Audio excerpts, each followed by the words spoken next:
Hey, what's up, BookTube? So I've been kind of busy recently. It's the summer. Have some travel. Just was at a wedding this past weekend. So I haven't been making as many videos as I would like to. So I thought I would just check in, do something short, tell you about something that I read recently that I am going to recommend to you all. And that book would be The Space Merchants by Frederik Pohl, and C.M. Cyril Kornbluth.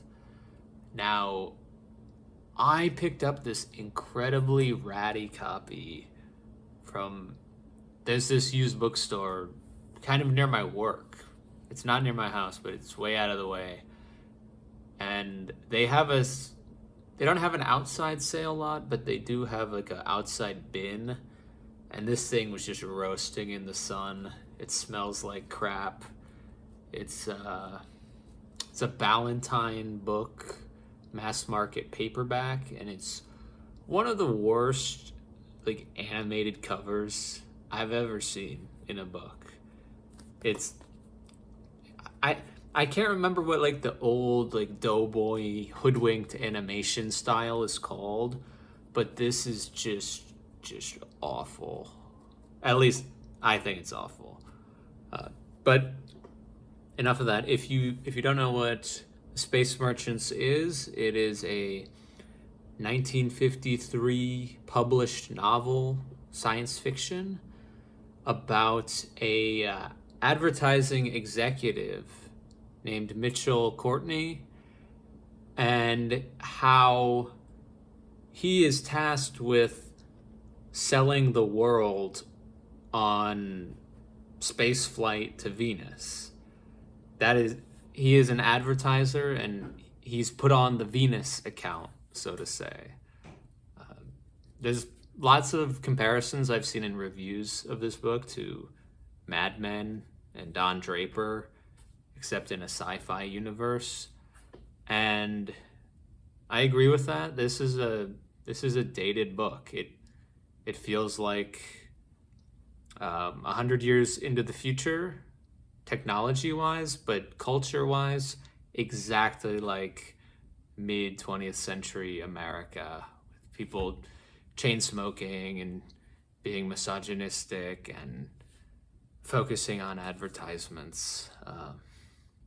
But yeah, our boy Mitch, he's holding a rocket because he's trying to sell everyone on colonizing Venus for the benefit of his overlord, who runs one of the biggest advertising agencies in the world or the United States.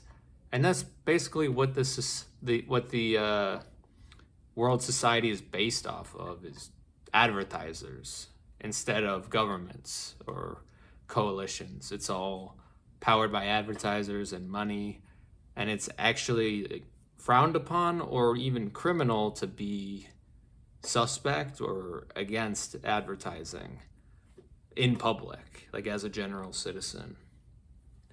Now, this story, I'm told, it was not a response to Brave New World, but it is similar to Brave New World, and somehow that is a book that I have not read yet.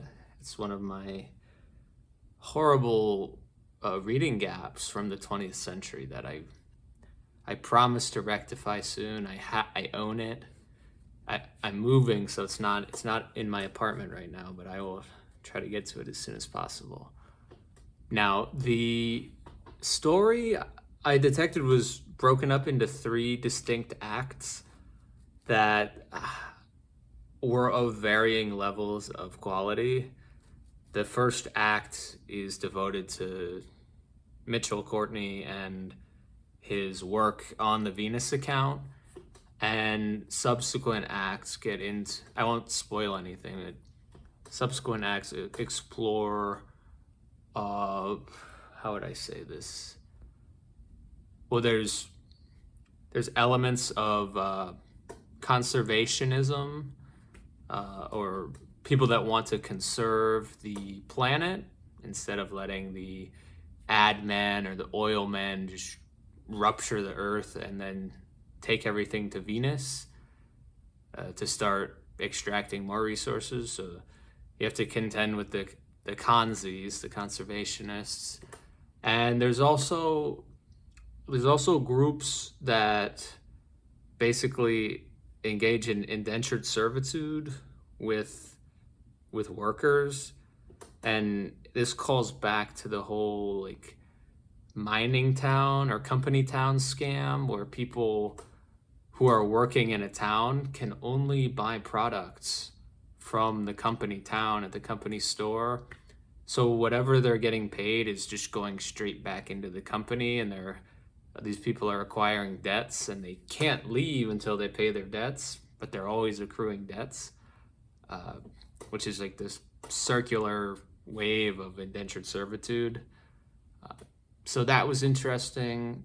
There's a lot of subtle remarks towards like the questions of population control, and certain vehicles are named after popular economists related to this, like Thomas Malthus and David Ricardo and maybe some other people.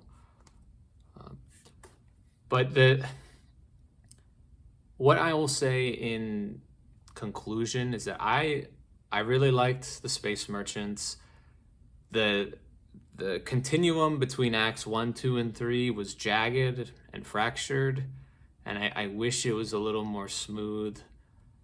But I thought this was a great, if not dated, piece of science fiction, and even though it's dated, it's kind of visionary in how advertising and the internet has crept up on us, where it's just pervasive throughout everything, even way more so than 1953 when this was made into a novel. I think in 1952 it was a short story written by both Pohl and Kornbluth, and they expanded it. But yeah, I really like this. I think there's a Sci-Fi Masterworks edition of this, which makes sense because I think it's a really good novel. And yeah, if you're into Golden Age sci-fi and you haven't tried Space Merchants, definitely would give it a go. Fred Pohl and C.M. Kornbluth they were members of the New York City-based Futurians Society, which is a group of like young science fiction writers that included Isaac Asimov as well. So these guys are big in the genre. It's my first book from either of them, but that's only because I've never found them in the wild before. So yeah, go check out the Space Merchants if you have not and you like science fiction. Anyways, that's my quick little update. I'll see you guys in another video. Have a good summer.